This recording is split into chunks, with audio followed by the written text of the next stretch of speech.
Hello and welcome to Channel Sports on Sunday. And this Sunday is a very special Sunday because it is Easter Sunday. It is the Lord's Sunday. It is the peaceful Sunday. And I hope that peace will reign in our land, in our sports, and in our lives. Good news coming in right there from the United States of America, because yes, the 200 meters record has been broken. It's been broken.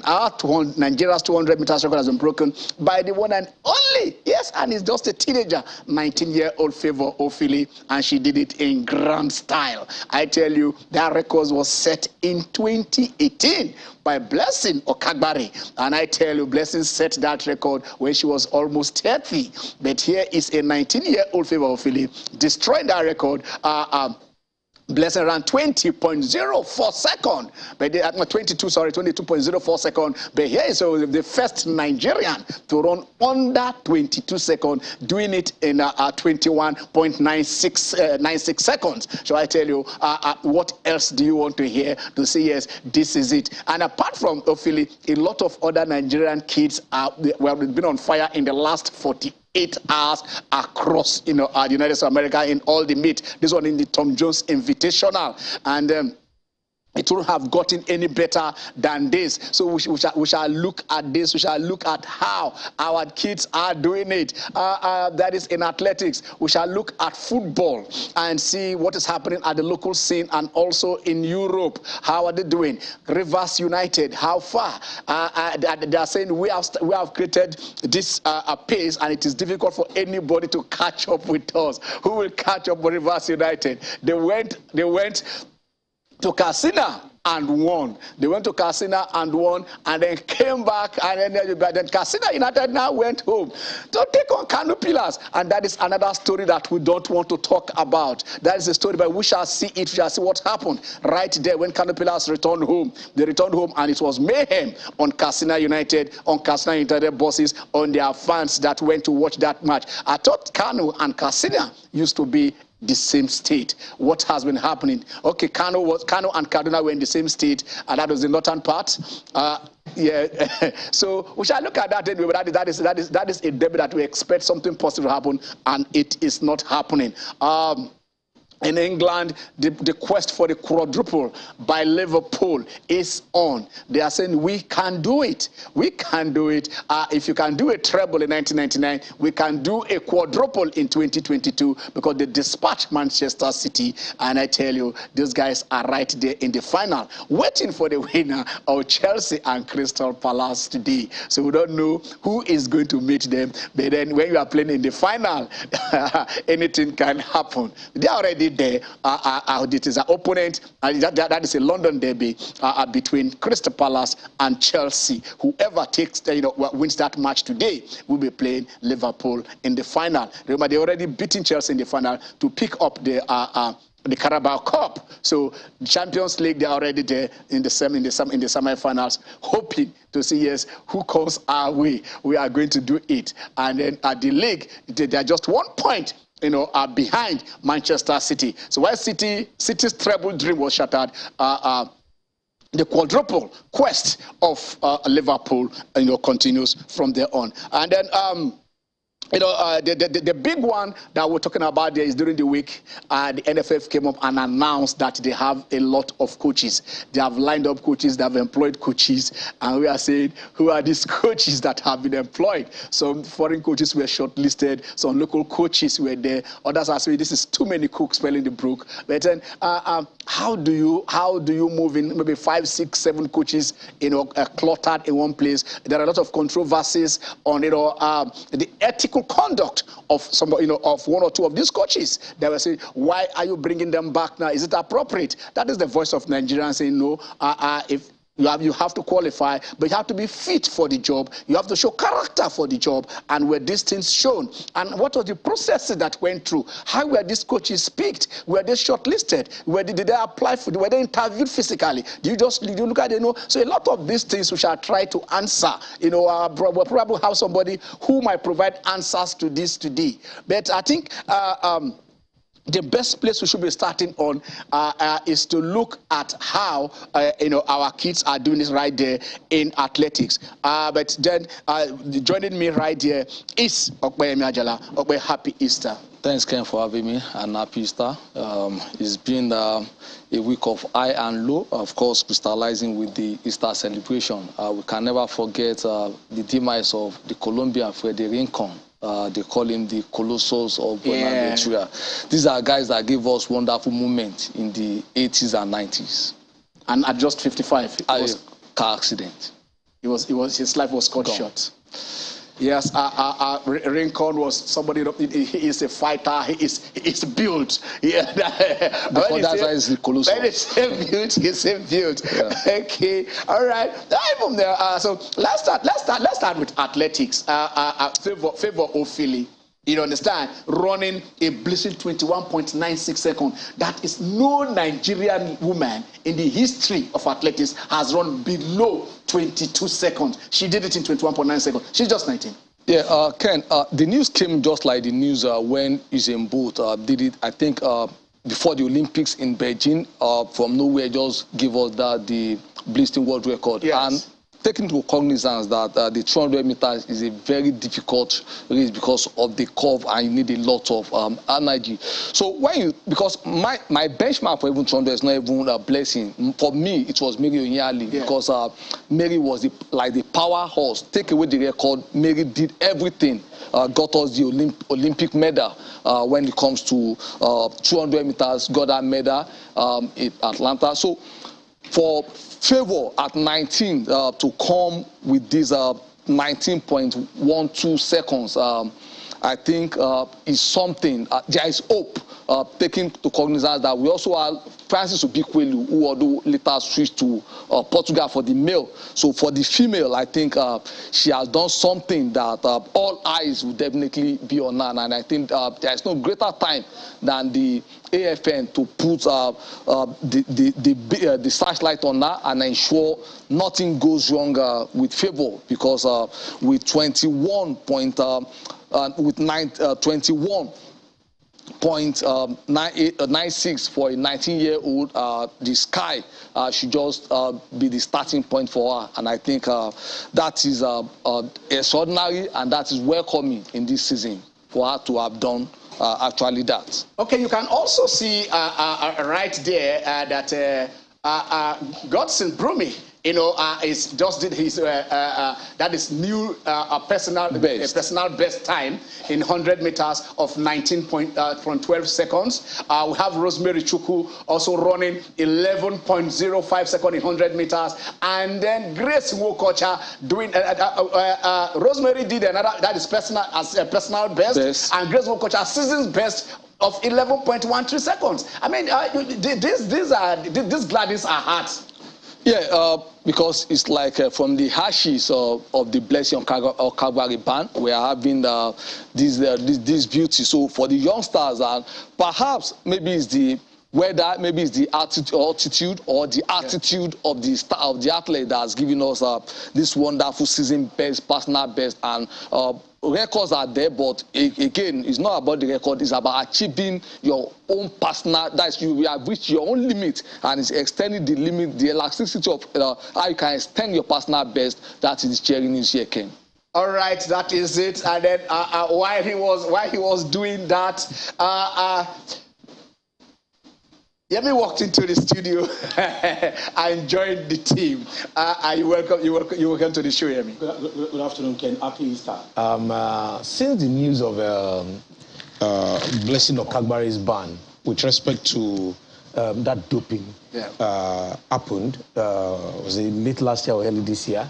For me, I felt Nigerian athletics needs something to bring it out from that abyss. Because Okagbari has been our leading light for years now, and a lot was still expected from her. But unfortunately, that incident happened. Now we have a very, very good news coming from another Nigerian, something to look forward to. Favor Ofili, running 21.96 seconds, the fastest time in the world in 2022. NCAA records. So for me, you see, a lot of people they've put Nigeria on the map for the wrong reasons. Yeah. Now favor is putting us on the map for the right reasons. And it's happening during Easter, the time that our Lord has risen. I think this is time for our sport to rise.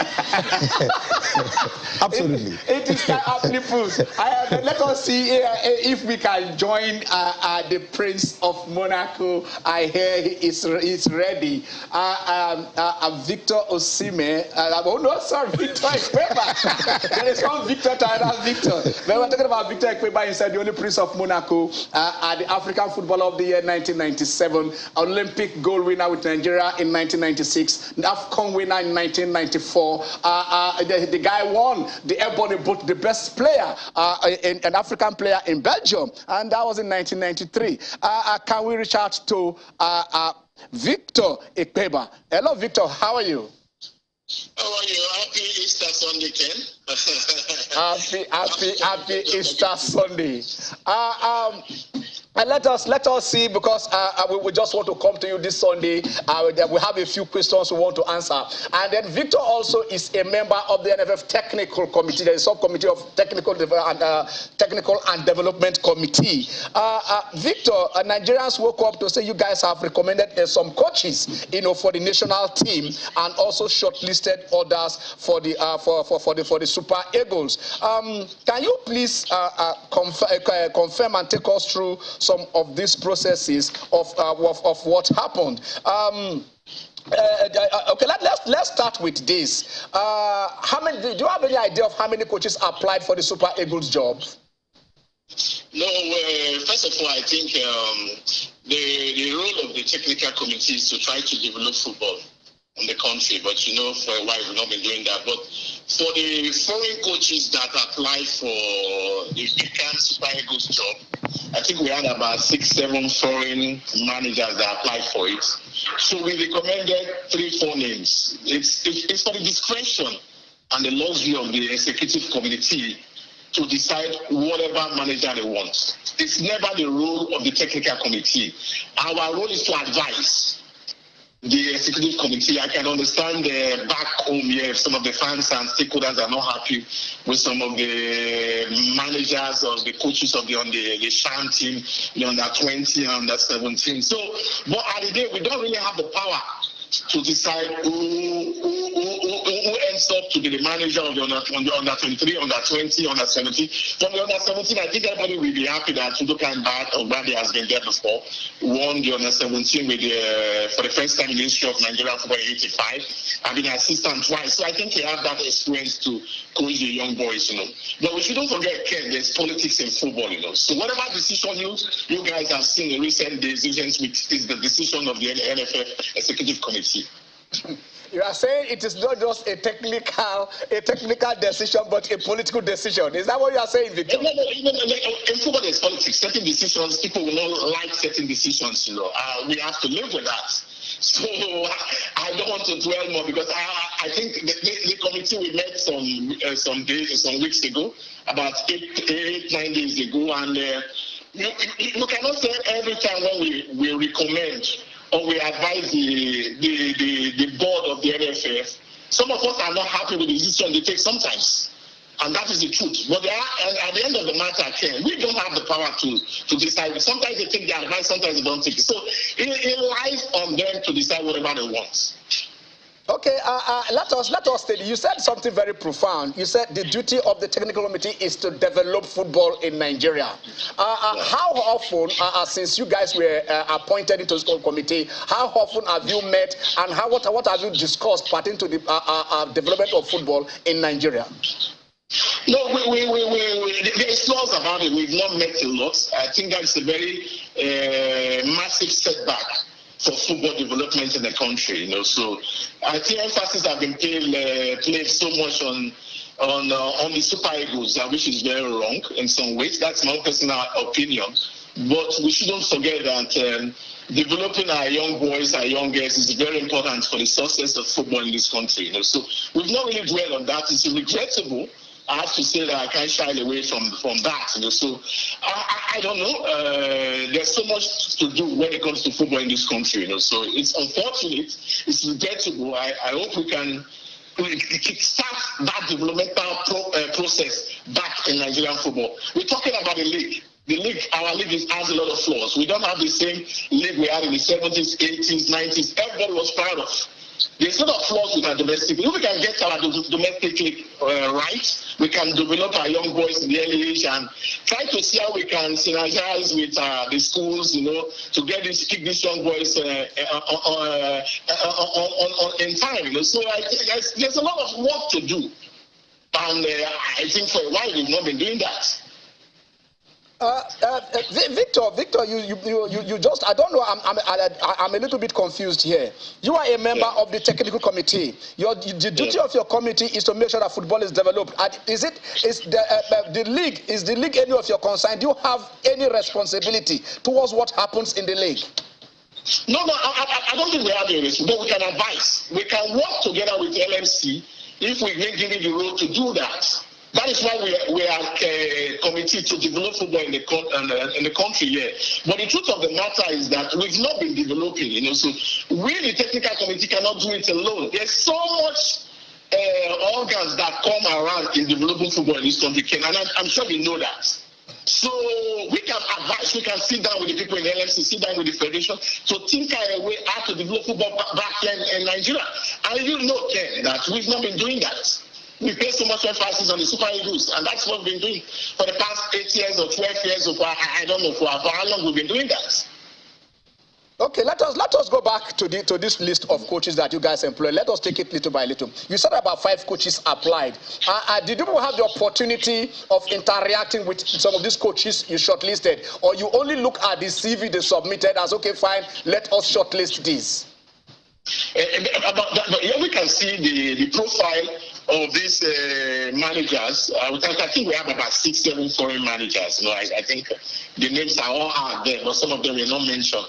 But I think we look at this profile and we decided to say, okay, 3-4 of these foreign managers, we take it to the executive committee, the NFF board, to decide. So I think that is the only way we can do our job, So we decided to shortlist to trim it down to 3-4 names, and that is what we did, Ken. Okay, let's confirm this. Are you telling us here that Ernest Valverde, Laurent Blanc, Philippe Koku, and Jose Posero, that they applied for the Super Eagles job? They did. They applied. Okay. They did. All right. So it was based on their profile that you now shortlisted this among the other coaches. It's not as if you had a one-on-one discussions with them. No. But sometimes that's the process. You just said it. Look at the 4 names, and I think at the end of the day, when you look at the experience of Laurent Blanc, he's a World Cup winner, has coached PSG, coach France before. You look at Coco, who has coached in PSG and a well-known ex-international with the Dutch national team, and Valverde that coached Barcelona before, and the Pizarro we wanted to take as our manager before the Nations Cup. So it's not for the NFF to decide who they want. Victor, we can talk about Ernest Valverde coaching Barcelona, Laurent Blanc coaching PSG and other teams, their big teams in France, and Philippe Cocu PSG. But Joseph Posero, we just saw his last. He was there, I think, in Venezuela also, and his record was not to us did not look too good. Did you see him in the bracket of the other 3 coaches among the ones that you shortlisted? Yeah, Ken, when you want to employ a manager, you're taking a risk, whether experience or no experience. We all know Western was not known when he became the manager of the national team in Nigeria, and he became successful. So sometimes it's a gamble, Ken, with these managers, So it's not done in advance, So anybody can manage a national team as far as he knows how to get the best from these players. It all depends how I get the best of this from these players. So I don't know. So it's not for me to decide. If, for example, I am the NFL president or the other board member, I'm sure I will argue with certain names there. But at the end of the day, this manager has to deliver. To be a manager of the national team is tough. It's a challenging job in African football. So whoever takes up the reign knows that he has his work cut out. Okay. Let me ask you this: were you, the technical committee, were you instructed to only shortlist foreign coaches for the Super Eagles job and not Nigerian coaches? No, I don't think I didn't see any Nigerian coaches that applied for the job. I didn't see any name of the Nigerian coaches that applied for the job. Okay, no Nigerian coach applied for the Super Eagles job. Yes. Okay, now let's go back to the other national teams. Nigerians are wondering on what basis you guys recommended Salisu Yusuf for the head coach of the Super Eagles, based on his ethics, that thing that he ran around with FIFA, the ban and other things. Do you people believe that it was appropriate for him to bring him back to the national team at this point in time? On what grounds were you recommended? Is it on technical grounds or on political grounds? Okay. Yeah. Ken, the truth of the matter, even at FIFA there's politics, even at UEFA there's politics. So the question of Salisu, I know Salisu very well. Yes, he had some issues some years ago. So at the end of the day, that is what the NFF wanted. So if I have the decision making to do, I could have done it differently. So I'm not only the member of the technical committee. So Salisu is a good guy. He made some mistakes in the past. So if they decide to, the NFF decided they want him to continue as the Shan coach. Yeah, he was assistant with Genetro. He was assistant with Guavon recently. So maybe because they felt he knew more of the local players, that was why they gave him the job. But I don't think the committee really had a lot of problem with Salisu. What we had was the assistant coaches. There's so much assistant coaches with him, We don't want a situation that they become problems, Some of the assistant coaches don't go there and do their job. Their role is to support the coach, So I would say certain decisions can be made in political grounds, but I don't want to dwell on that. You just have to dwell on the issue of, you've talked about Salisu and you said, of course, it is more politics. You just told us that there are politics in everything, and that you would have done it differently. You would have done it differently if you were on other grounds. But let us look at, you just mentioned all these assistant coaches. Victor, you played football. You played football in France. You played football in Germany. You played football in Holland. You played football in Belgium. You played football almost everywhere. Is it? Should a coach that is coming in not have a say on who his assistants are going to be? Do you appoint people to just say, go and pick this, and go and work together as coaches, irrespective of which area they specialize on? Is that, and the technical committee, did you take this into consideration by the time you appoint? You just pack people, let us get the coaches together, they will work together, or people that can synergize? Well, it's so difficult because when you have a manager, you have a manager, are you with me? Yeah, go on. Yeah. You have a manager who's coming with two assistants, My only problem is that there's not a problem to have local assistant coaches to learn from the foreign coach. But my reservation is that the numbers are too much. That is the only way I have my worries, The numbers are too much. I think we can have the manager with his assistant coach, maybe have one other Nigerian assistant coach and the goalkeeper trainer. I think that would be fair. Okay, Victor, please just hold on. We want to go on a very short break. When we come back, you will take these questions from there, please.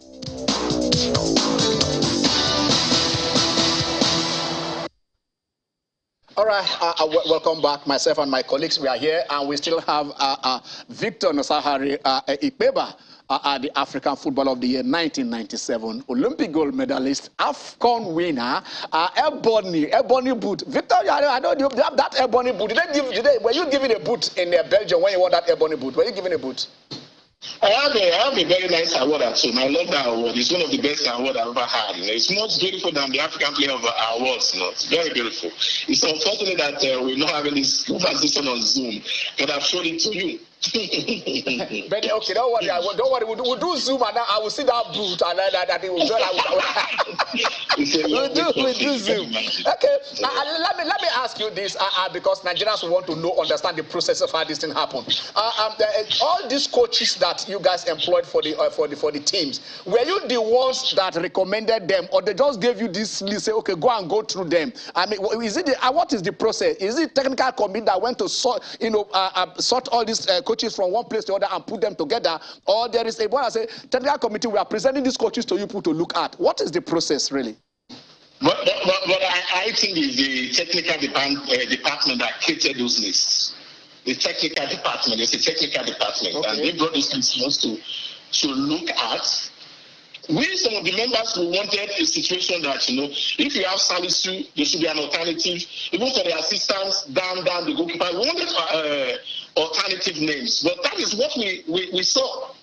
And that is what we have to deal with. So we would have loved to see alternative names. Like, for the position of Salisu, we had a A, B, C, which wasn't there. Maybe because of the timeline, because the federation was looking to get these managers ready immediately because their competition was under 20, under 17, and the other small teams, So I think, for example, like someone like Fatah Amore was the under 17 coach. We all know the under 17 boys were not able to do it. So you have to move him up together with Bosu.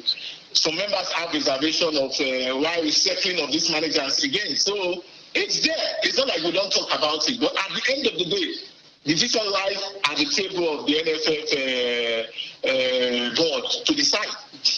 Okay, in other words, they made this list. The technical department through the NFF or through NFF through technical department got this list together and sent it to the technical committee for you guys to approve.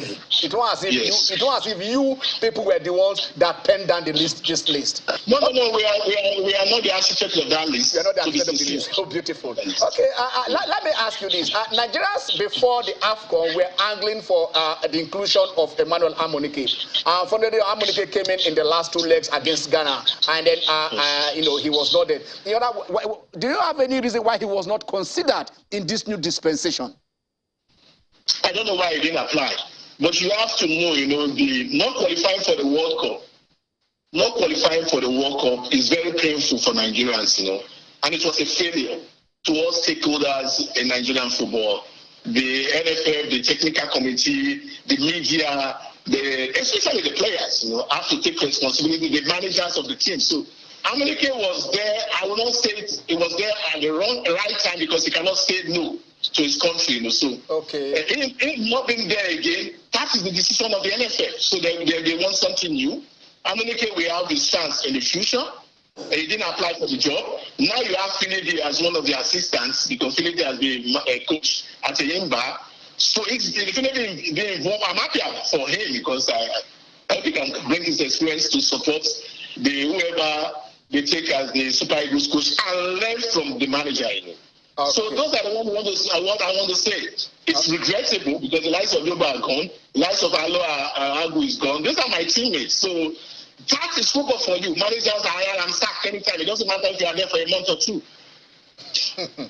Okay, let me ask you two personal questions. My guys in the house also, I know they would like you to answer this question. Would you have wished if there was VAR in 2000 AFCON? Yes, I could have loved that. Why would you have loved that? I would have loved that because we wouldn't have been in the pain of almost 22 years now. Even the young boys who were not born there, their parents told them, this man, when he scored that penalty, he put his hand on his head. That was why the penalty spot was not given to us. But I moved on to that, and I think it's one of those flaws in officiating in African football. Right. It's very sad it happened in the finals of the Nations Cup. A very beautiful Nations Cup, the two best footballing nations squared up against their set in Lagos. So it was a great game of football, the final 2000. So decisions happen sometimes. There are a lot of controversial decisions when it comes to penalty kicks in world football. So For now, I'm fine. Except the older ones still remember that. Some of these young lads don't really remember what happened 22 years ago. Yeah. A young Victor Ekpeba carrying his hands on his head when the Salatis But that is the reaction. That's the reaction, Ken. That's the reaction players have. When you miss it, when you have a goal scoring chance, you miss it, you put your hands on it. So nothing in football, the players does that. Yes. I know I will live with that all my life. No, it's okay. Only that VAR came in 22 years late for you, but no problem. No problem. One day we shall use VAR to bring that goal. Okay, my colleague want to ask you a question here. Hello, Victor. Yeah, though I would want to disagree with Ken that it was a young Victor Ekpeba in 2000. We had a veteran Ekpeba in 2000, but a young Victor Ekpeba in 1992 Senegal. And there goes my question. That's true. That's 10 years after. I was more of a baby face. So, Victor, you played because Scotland 89. In 92, I was about 19 years old. Yes, about 19 years old. Okay. So, you played under 17 in Scotland 1989. And 92, you were there at AFCON, part of the bronze-winning Super Eagles. Now, fast forward to 2020, which is 30 years after. If Nigeria would need players today, we cannot go back to the youth teams. Rather, we'll start looking for Nigerian born abroad with Nigerian DNA. As a member of the technical committee, how can we rectify this and go back to those back days of glory? And Victor, let me add to it. There is also the story that you guys have decided that you recommend that we no longer need foreign-born in the Super Eagles. Can you answer the two questions together? No, it's not true. And I think for the first question, it just shows how our league saw the importance of bringing the young boys into the ranks. I was 16 years old. I was in the under 17. I signed for ACB as a small boy. The state league were very, very popular in those days. Players were brought from schools to play for club side in the country. So that was why the Nigerian league was very, very good in those days, the good old days. You have the academicals, you have all these street competitions everywhere. We can get back there and pick these players young, as it was done in those days. Sometimes I have my regret that our league, we're not having those big faces playing in our league. We have to tie together there. But for the issue of foreign-born foreign-based players, we don't have any problem with foreign-based players. It's not right to say that. What we think that they should show us the passion and the desire to play for Nigeria. That is what we want. So the foreign-born players have done a lot of good for the national team. Okay. We just lost that call. We'll try and reconnect with Victor because he's answering a very, very important quick question there. You heard him. He said no, they didn't do that. So, Ken, you are trying to pin the blame on Salisu, on Victor, and because the issue of Salisu, I will leave it to the incoming foreign coach who will decide whether he actually wants all these people. No, we're talking about the ethics, not on competence this time around. That's what I'm saying. On the ethics, yes. I think that was caught on camera taking bribe. This is Nigerian Football Federation. Yes. Part of the Nigerian nation. Just last week, we had the Nigerian Council of State giving pardon to 150 people, inclusive two former governors. Our constituency is the sports. So we follow our constituency. It's within the Nigerian geopolitical space. So we talk sports. The NFF cannot be bigger than the Nigerian state. So it's just a replication of what happened at the federal level. Pardon is at the pardoning coaches or anybody is at the discretion of that body. That's talking about the National Council of State. And with respect to the issue of Salisu, I think it places a moral burden on NFF. And like Victor said, even if it's politics, if you want somebody from that geopolitical zone, you could have. There are a lot of competent people from that place that can be on the bench as assistant or coach of Super Eagles. You don't necessarily have to. I think it's just too soon. It's too soon. It's a slap. What message are you passing across to the younger ones? If you are bringing Salisu now, just that now that he's just barely been cleared of whatever wrongdoing. I think I'm told that we have reconnected with Victor. Let's see if we have in Victor Gbeba, if he's the Prince of Monaco. Hello, Victor. Are you back? Yeah, I'm with you guys. All right. Okay. You were answering. You were talking about foreign bond, that you guys did not place a ban on foreign bond. Should they be the one to initiate that they want to play for us, or we can still, if we see good ones, Nigerian players, and they are good enough, we can still go and reach out to them. You're talking about the passion. How can you define their passion for play for Nigeria? The passion, we show the one that really loves to come and play for the national team, Ken. It's not about just coming back there and say, I want to play for Nigeria, Because the difference with the Nigerian born players and those ones born abroad, those ones born here, the passion and the desire to play, the hunger is there. It's not a question that the results will be there. But we can see there's a trend of flaws in recent years of these boys coming back to play. We are not against them. I love to see those good ones play for the national team. That is why league. And you get quality players to my league, you can bring competition to the national team. I don't know 25 players all coming from abroad to play for the national team, and there's no space for the local players. I used not to believe on the local base players because of the quality of our league. That is where the clubs, it's not NFF have to develop the league. The club side have to develop their club side and develop their players, so that the national team will have the luxury to pick those players. So there's so much work to do, so that the foreign-based players and whatever you people call it, they have competition back with the players back here in Nigeria. Okay, all right. Yemi also, okay, we have to Yemi on the house. Yemi also have a question for you, Victor. Okay. So, Victor, what I hear from your conversation ever since you joined is the fact that the technical committee is a little incapacitated with respect to decision making. In other climes, we know the responsibility of the technical committee and what they bring to the table. I think we lost Victor again. Okay.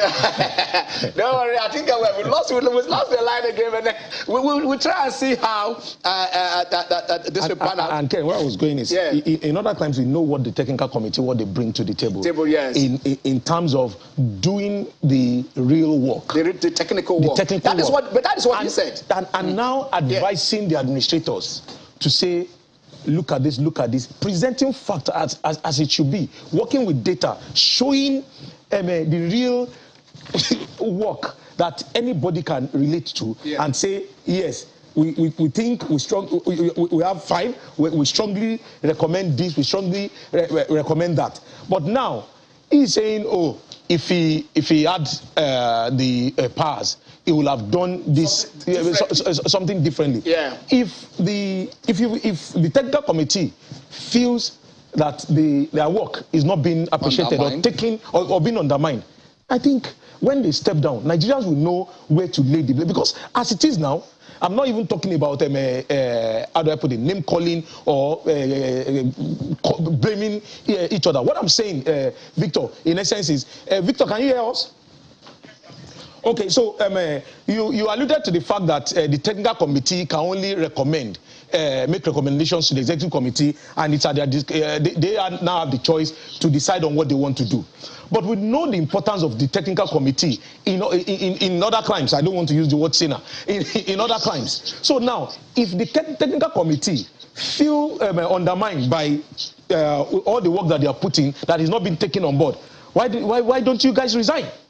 And let Nigerians know that, oh, yes, we've done the work, but they're not taking our advice. Very good question, I have my reservations sometimes, I think during the Megari time, I think some of our decisions were taken. But you have different personality. But if, for example, I refuse not to be in the technical committee, the media, the Nigerian fans will say, okay, Victor, you don't want to contribute. You've been given the opportunity to contribute. You don't want to contribute. So it's difficult for us sometimes. There are certain statements or decisions we want the board to do are not taken. It makes our job difficult. But it's so difficult for someone like me and some of my colleagues to say no to this committee. Because if you want to change things, you have to be inside and see for yourself. I won't say some of our advices have not been taken. Some of our advices have been taken. But at the end of the day, they have the more power to decide whatever they want. Yeah. We sometimes it's regrettable. Okay, Victor, in the spirit of Easter, I want to ask you another personal question. There was this furore a few days ago about your younger brother, Victor Osimhen. Do you have anything to say? No, I don't have anything to say. I think I've seen the timeline of what happened. In real time, in real age, I can be a father to the young Victor. I've seen Victor before, very modest, very good young chap, so a lot of things came to play, sometimes, players can take decisions sometimes because of emotions and respond, so I've really moved on. Victor is one of those players that has a lot of character. He still needs to grow up. It's not yet the finished article. He's going to be one of our top players in the future, but he has to onboard himself and try to learn. It's a learning process for him. He knows how many years it took him to be in Napoli now. So my only advice for him is to have humility. Look at the way the likes of Salah, Mane carry themselves up, and just onboard himself and concentrate on his footballing career. Thank you very much, Prince of Monaco. And then promise us that, yes, in the next few weeks or so, when we have something, we shall do it on Zoom, and then the Nigerian nation will see. The Nigerian nation will see you talking. Thank you, Victor. Thank you very much. And then your lovely wife that is there, we're also sending our greetings to her and happy Easter to your family. Okay. My regards to you guys in channels. You guys are doing a fantastic job. Thank you. Keep it up. Thank you, Victor. Thank you very much.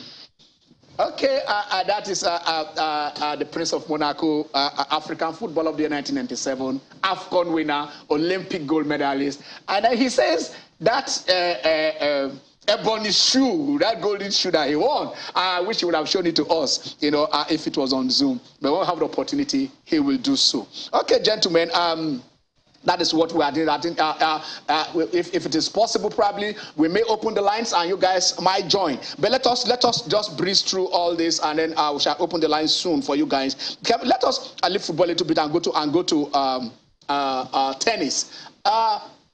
Some name will just pop up. Yeah. Some name will just pop up. When Djokovic was beaten, you understand? By Davidovic Fokina. The guys are Davido who? Oh, yeah, is it around Davido? Yeah. You understand? What music is he playing? And that was we talked. And the guy moved on.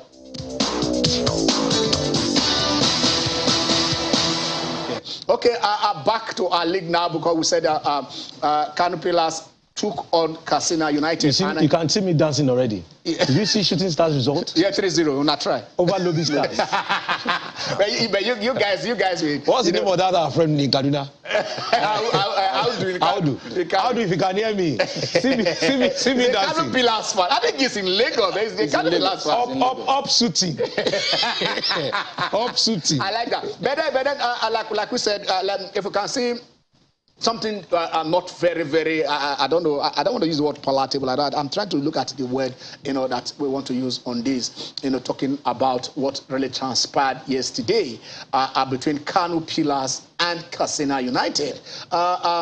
Kano Pillars were, have not been playing at home, and then they came back, and then because, at the end of this match, it was a 0-0 draw with their neighbors, Katsina United, and then all hell was let loose. Not only did they attack the players through stones, they also, damaged their travel, the team bus that they traveled with. Look at they're picking up all those things that they threw onto the pitch. You understand? In fact, there was one tweet, I don't want to use that here, where, you know, one of the Katsina United said, after they stoned us like, you know, like goat within there, then I went to destroy our bus and stole everything inside their buses, removed it. I think these scenes are not what we should be witnessing. And these are part of the thing we are saying here. Football in the last 7 years, where have we developed? Has it developed at the club level? Have it developed at the national level? Have it developed at the team level? Have it developed at the youth level? At what level has football developed in this country in the past how many years? I mean, this is a drawback. This is a thorough drawback, gentlemen. I don't know you. Yeah, Ken, we do ask for the crowd, and to be fair to the Kano fans, Kaduna fans, they've always supported the league, whether the LMC is there or not. But again, this takes us back to fan education, and this has to even go beyond the confine of sport. It has to do with moral instruction. This is a region where the clergy play very important roles. So I think there should be this synergy, because they tend to have that power, the moral authority to be able to pass across information, so they can reach a wider spectrum of people. So how the football association will have this interface with the clergy, so that at least people can always get to know that sport is not a do or die affair. So by the time they pass it repeatedly, I believe the guys will have a change of heart. So Ken, you can also say, look, go on. We can see their bosses. So Ken, look at the bosses of Katsina United. These are really, look at how they destroyed ugly, everything, ripped it up and whatever. I mean, these are really, really ugly scenes. And when I see scenes like this, it reminds me of that particular match that they came to play in Ibadan, where Iginewari George lost exactly. It was a challenge cup. I can remember I was in Ibadan, lost his life. And scenes like this just it makes me sick. But again, look at this. This is totally unacceptable. But again, like Ope said, the authorities, when it comes to, there are basic things that should be done as deterrent to this. Apart from educating the fans, when we're having a league match, the LMC rule book is very clear. How many policemen, how many law enforcement agents should be on ground? Yes. That's number one. Was that fulfilled? Secondly, in the pre-match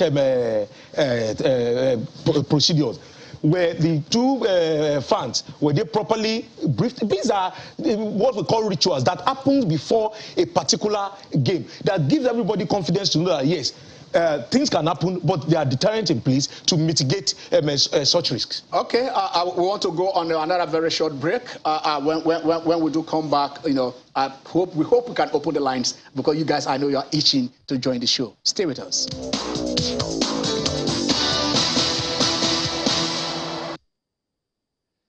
Alejandro Davidovich Fokina.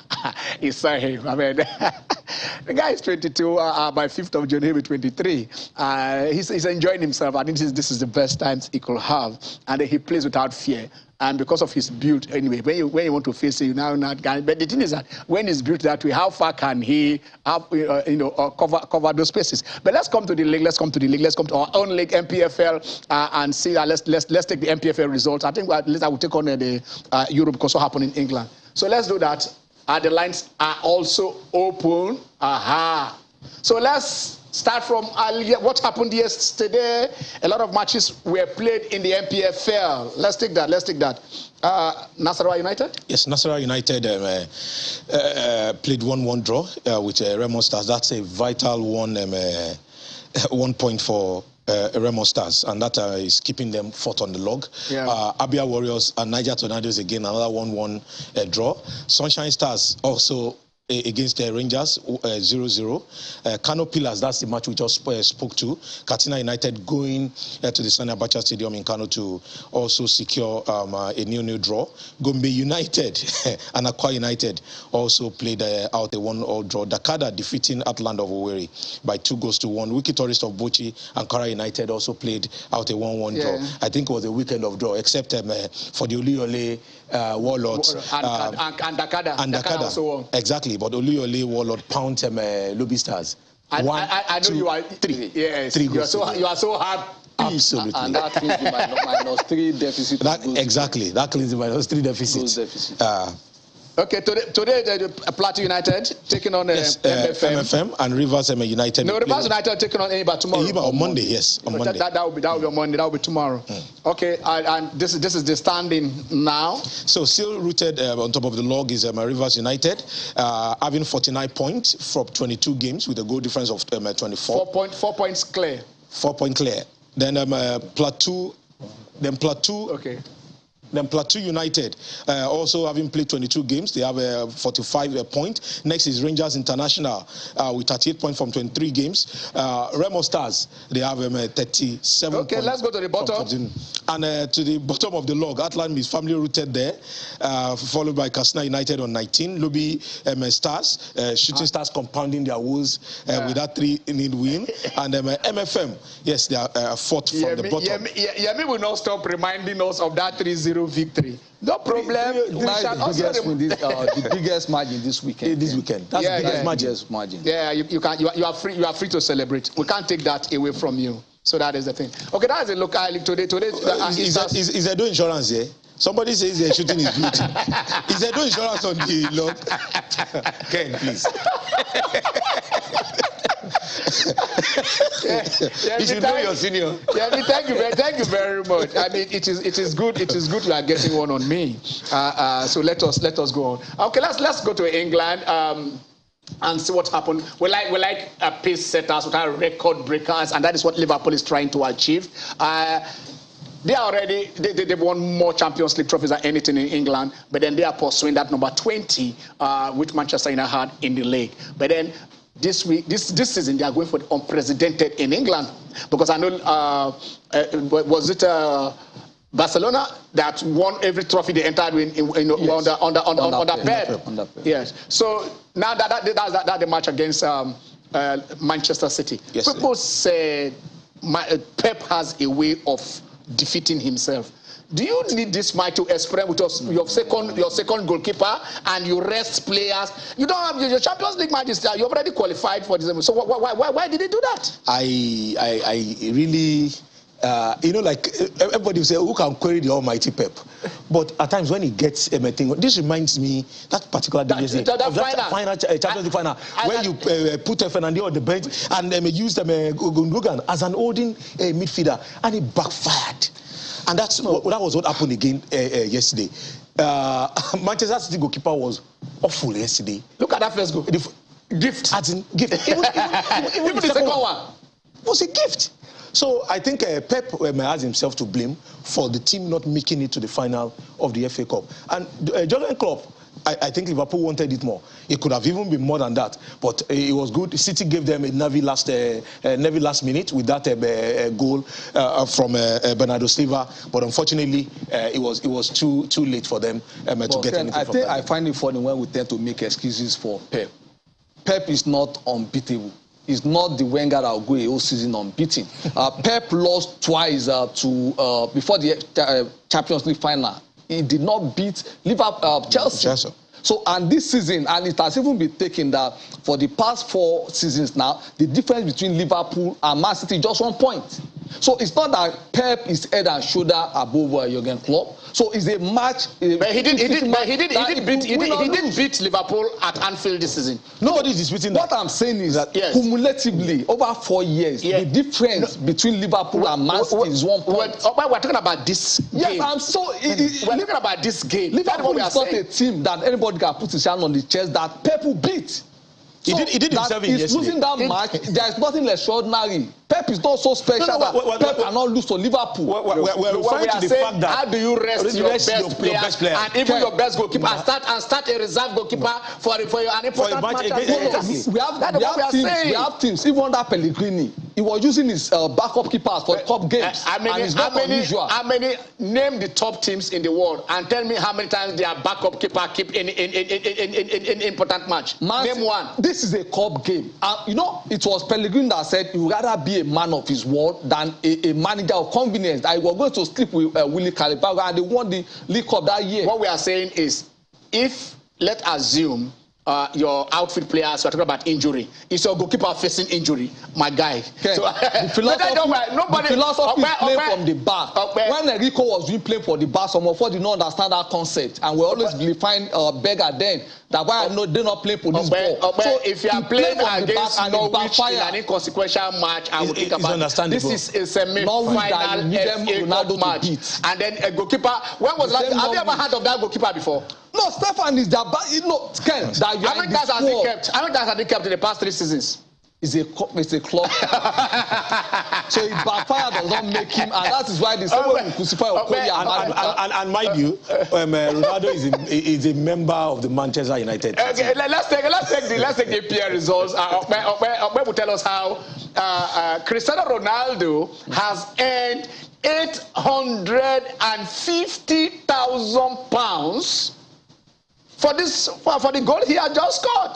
Okay, let's take this. That is Manchester United 3-2. Cristiano Ronaldo 3, Norwich City 2. Okay, Cristiano, I agree with you. And then they said that there is a clause. There was a clause when he joined. We never heard of this. Okay. That if he scores up to 20 goals, he collects £750,000. And for every additional goal, he collects £100,000. So right now he has just earned £850. But then 6 of those goals came in just 2 matches. Of course, he earned United 6 points. Yes. And Ken, you know, because of his age, they needed to do something that would push the man on. Though money is the material at this period, but at least just like an incentive. Incentivize contract, absolutely. This will come, and that is exactly what Cristiano has done for Manchester United. He has always come to the party for them, and that free kick is out of this world. Absolutely. Okay. Absolutely. That is his first free kick he has scored in 2 years anyway. All right, let's take the next one. Southampton 1-0 Arsenal. Arsenal on a 3-game losing loss. Yeah. The game that they have counted as in the bag already. And that's why we keep telling a bed in hand. It's not 1 billion in the bush. No, it's better than 1 billion in the bush. Now they have lost all 3. Let's see where they go from here. And the next match against Chelsea. Yeah. Okay. So Watford, last minute loss. Getting his 10th goal of the season with 5 assists. He's also there, though very unfortunate losing to Redford, but it's as good as their relegation paper form. It's almost been signed. Tottenham losing the last kick. And nobody saw that coming for an Antonio Conte team. Unfortunately, he came from Brighton, another struggler, and he came very, very late in the game. I will tell you this for free: Brighton outplayed, out-hustled, outshot. Tottenham didn't have a single shot at goal throughout this match, and I didn't know. This is a team that has been scoring 4 or 5 goals, and that's why we said nobody saw that coming. And I think the sport that is now the most difficult in the Premier League is the 4th position, which Wenger used to call the trophy. Because he started it, then he couldn't win the league. That is for today. We have Newcastle taking up Leicester and West Ham taking on Burnley. Burnley just sacked the man that had kept them there. There is the man that has got maybe a net of £21 million in the past 7 years. And then I tell you this, they say the man should go. I don't know whether they want him to come after 9 years. Use this money to pick up that team. The coaching job is about iron and firing. So Manchester City 31 games, 74 points. Liverpool 31-73. Chelsea 30-62. Tottenham 32. And Chelsea has 2 games in hand. If one of them is against Arsenal, I think they're playing on Wednesday or so. And if they win that match, that takes them to 65, and they're almost safe in that top 3. Yeah. Then Manchester United 32-54 points.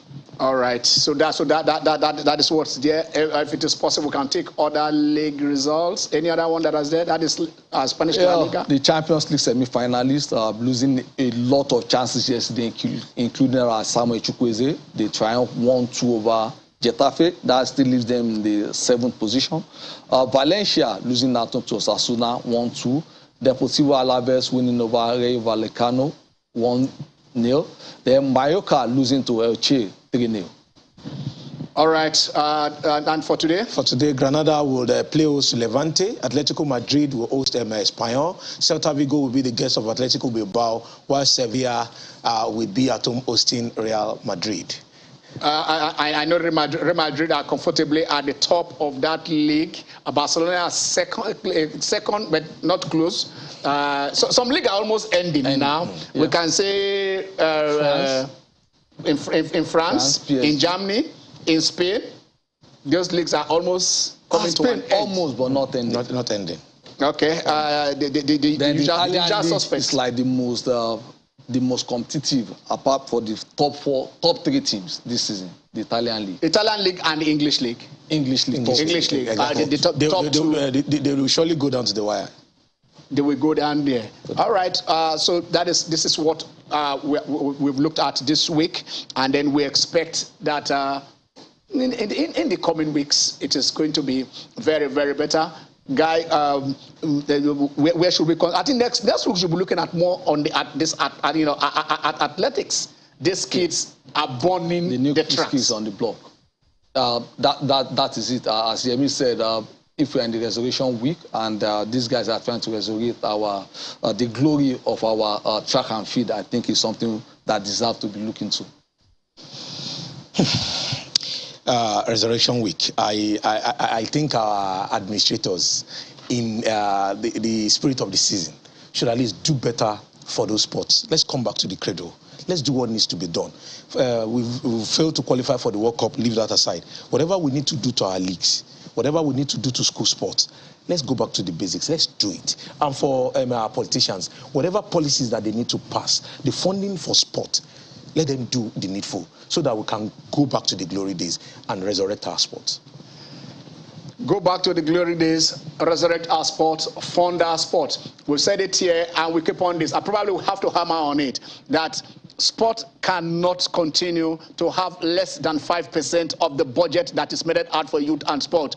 It is time you separate the sport from youth. Let us have a different ministry of sport so that it can be fully funded. The money we are seeing is not what is coming to sport. It is going to youth. Let us do that and see that, yes, sport, when we do it correctly, sport will be resurrected. I am Ken Ochonogo. Have a Resurrection Sunday. Stay blessed.